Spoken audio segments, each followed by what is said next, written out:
When left on the ground, they're just going to die. Yeah. Okay, eyes open.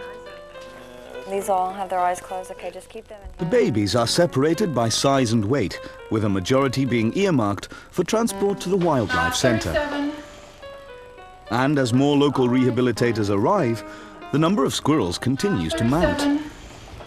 How many did you take in altogether? Over 80. Over 80. Oh, gosh. Yeah.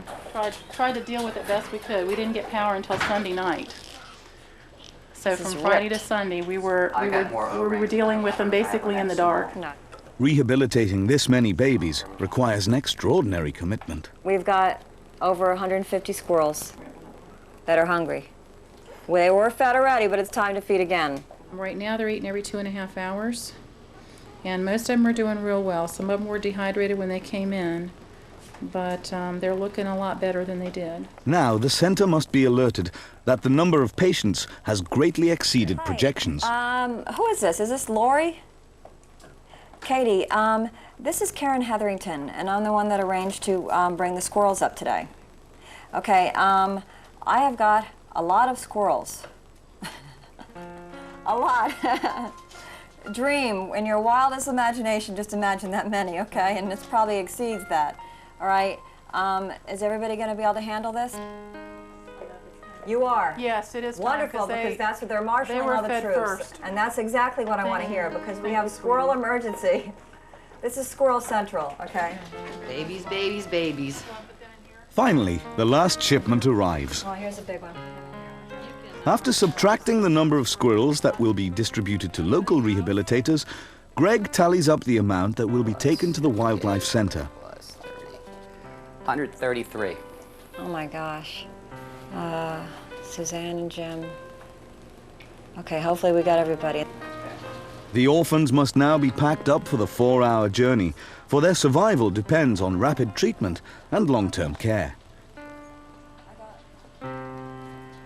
So come up under my hand. Tell me when you've got him.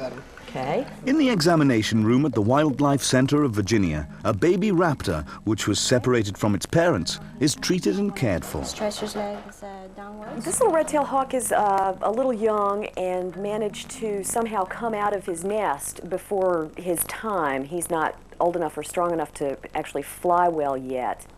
Frequently, these little guys that we call branchers lose their balance or get booted out by an older, more competitive sibling.